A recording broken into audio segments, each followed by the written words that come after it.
Le président Donald Trump pourrait agir face à la persécution des chrétiens au Nigeria. Et c'est un sujet dont on ne parle pas assez car des chrétiens sont exécutés chaque jour. Un moment souvent ignoré du rassemblement de Tommy Robinson au Royaume-Uni fut sa dénonciation de cela. Parce qu'une partie du retour aux valeurs judéo-chrétiennes consiste à comprendre que défendre nos frères et sœurs de foi et de religion est tout aussi important que de soutenir les gens de nos propres pays. Le peuple du Nigeria crie et supplie qu'on l'aide. Et voici la publication de Donald Trump dont tout le monde parle, parce qu'il partage le message de ce pasteur nigérian qui s'exprime depuis une tombe où se trouvent d'armes des enfants. Et il écrit ceci: pas de jeu, regardez ce qui va suivre sur votre sujet préféré, le président Donald J. Trump. Ce soir, sous ma direction, les forces américaines et nigérianes ont mené avec succès une mission complexe et planifiée pour éliminer le plus actif, terroriste au monde du champ de bataille, numéro 2 de l'État islamique. Ceci le permet.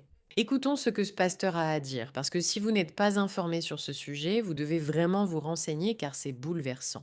Conseiller spécial de Trump, maintenant s'il vous plaît, dites à Trump de sauver nos vies au Nigeria. S'il vous plaît, dites à Trump de sauver nos vies au Nigeria. Encore une fois, je répète, cet homme parle depuis une tombe. D'accord. Il tue des chrétiens au Nigeria, massacre les chrétiens. S'ils disent qu'ils tuent des musulmans, les musulmans sont tués. Par qui? Par des musulmans! C'est vraiment une histoire terrible, terrible, terrible. Entrons dans les détails et voyons exactement comment Tommy Robinson a utilisé une tribune aussi importante pour parler de cela et aussi pour comprendre un peu mieux la complexité de ce qui se passe réellement. Mais d'abord, bienvenue dans The Pushback. Je suis Meraka, votre hôte. N'oubliez pas de vous abonner et de soutenir cette vidéo. Et un petit clin d'œil à nos sponsors, Kalshi, qui est en gros une bourse pour les prédictions, le plus grand marché de prédictions aux États-Unis. Et je trouve cela incroyablement intéressant que lorsque je suis allée sur Kalshi et que j'ai cherché le Nigeria, il n'y avait rien ici sur le massacre, rien ici sur le fait que Trump pourrait faire quelque chose pour essayer de changer les choses. Comme je l'ai dit, c'est ici que des Américains et des gens du monde entier viennent discuter de sujets. Si les gens ne s'intéressent pas à l'avenir du Nigeria, comment ces chrétiens seront-ils sauvés? Cela montre notre manque d'informations sur ce sujet. Téléchargez l'application Kalshi et utilisez le code MIRA pour 10 $ de réduction dès 10 $ échangés. Kalshi s'écrit ainsi. Pariez sur vos prédictions. Et faisons en sorte que ce sujet devienne tendance, parce que je ressens vraiment, sincèrement et profondément que le Nigeria devrait être un sujet dont nous parlons tous, absolument tous. Maintenant, John Cleese, de façon assez intéressante, a publié ceci et il a eu beaucoup de problèmes à cause de ça. Il a affirmé que si les juifs britanniques sont jugés responsables de Gaza, alors les musulmans britanniques devraient l'être pour les massacres de chrétiens commis par des musulmans au Nigeria. Et bien sûr, cela n'arrive absolument pas, sous aucune forme, d'aucune manière.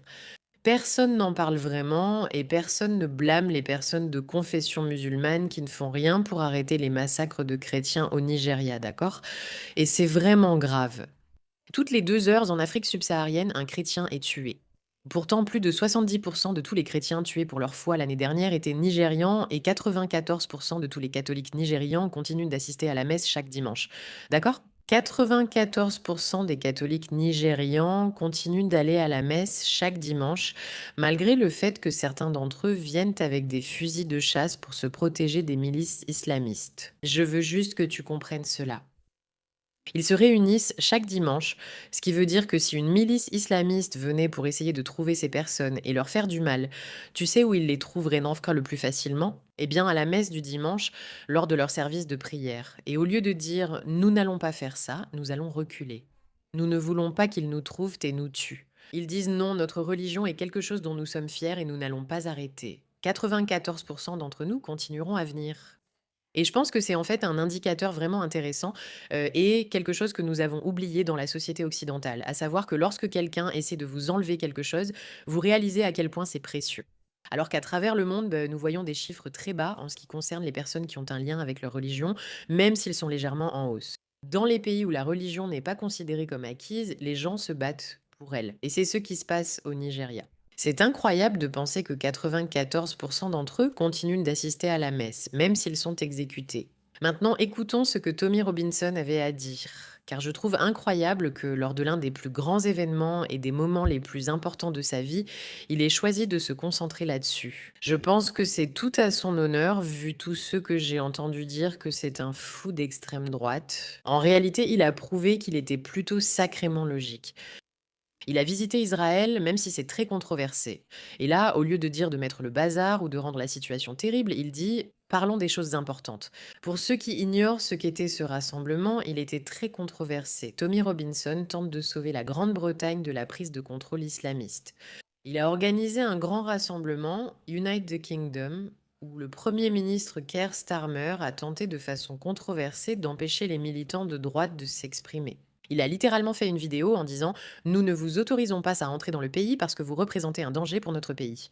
Au Royaume-Uni, il se passe une situation complètement folle où l'immigration illégale et l'islamisme se répandent comme une traînée de poudre et le gouvernement ne fait rien pour l'arrêter. Cela ressemble beaucoup à ce que nous voyons au Nigeria. Pas la prise de contrôle, mais le fait que la domination islamiste essaie simplement de s'étendre partout où elle le peut et partout où elle peut s'en tirer. Et Tommy mène la charge pour s'assurer que cela n'arrive pas. D'accord, regardons. Nous avons eu beaucoup d'orateurs chrétiens ici. Nous sommes une nation chrétienne. Pourquoi voit-on si souvent des manifestations pour la Palestine ici? Il y en a une aujourd'hui. Alors que des chrétiens sont massacrés et tués dans tous les pays du Moyen-Orient et dans un pays plus que tout autre. Il y a un génocide en cours en ce moment. Cela dure depuis des années au Nigeria. Nous ne resterons pas silencieux pendant que nos frères et sœurs chrétiens sont violés et pillés dans n'importe quel pays du monde. C'est pourquoi maintenant, la BBC, les médias, l'Église d'Angleterre et le foutu pape, pourquoi ne prenez-vous pas la parole pour les chrétiens du Nigeria? Encore une fois, Zante, ce qu'il souligne ici, c'est simplement l'hypocrisie flagrante. Littéralement, tout le monde que vous avez entendu parler du conflit palestinien, et honnêtement, cela n'a rien à voir avec Israël ou tout ce que les gens peuvent croire. En réalité, il s'agit plutôt du fait que la sympathie du monde va vers les islamistes et non vers les religions auxquelles ils prétendent appartenir. Si vous avez deux groupes de personnes et que l'un appartient au groupe religieux auquel vous vous identifiez et l'autre à un groupe auquel vous n'appartenez pas, pourquoi ne vous souciez-vous pas davantage du fait que votre propre groupe soit pris pour cible? Pourquoi les gens ne se préoccupent-ils pas davantage des chrétiens assassinés au Nigeria que des islamistes tués en Palestine? Ce n'est pas que je pense que des Palestiniens sont assassinés, mais c'est le récit qui circule. Et donc vous avez le pape qui prend la parole pour dire à quel point ce qui se passe est terrible. Et pourtant, ses propres fidèles sont exécutés par les mêmes groupes qui détruisent aussi le peuple palestinien.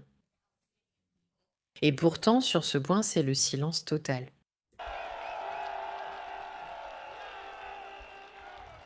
En ce moment, nous avons un évêque qui a pris l'avion pour venir ici, pour parler au monde de ce qui arrive à son peuple.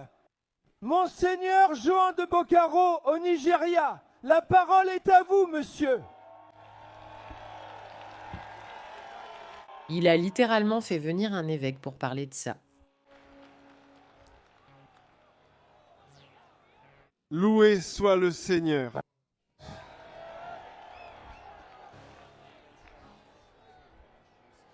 Je suis ravi d'être parmi vous cet après-midi.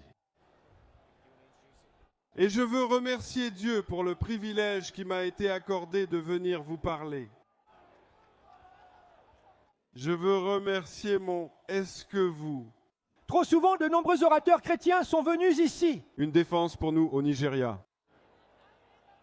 Et par conséquent, nous voyons des situations qui dépassent notre capacité à y faire face. Oui, c'est vrai, c'est vrai. Et c'est pourquoi nous nous posons tous la question, est-ce qu'il va se passer quelque chose? Mais est-ce que Trump va faire quelque chose à ce sujet? Et surtout, est-ce que les gens vont commencer à en parler? Et la raison pour laquelle ils ne le feront pas, c'est que malheureusement, au Nigeria, le fait que des chrétiens soient exécutés par des islamistes confirme un récit que personne ne veut voir confirmé. Et ces gens ne sont pas pacifiques. Cette idée d'une amitié entre chrétiens et islamistes pour détester Israël n'existe pas vraiment. Tout cela est faux. Et tous les chrétiens qui détestent Israël et ça sont des idiots utiles L'affaire du Nigeria le prouve à tout le monde, car ils ne condamneront pas une véritable exécution, un véritable génocide à cause des personnes qu'ils commettent. Ils ont peur. Et cette peur doit disparaître, mes amis. Elle doit vraiment disparaître. Merci de votre attention à ce sujet.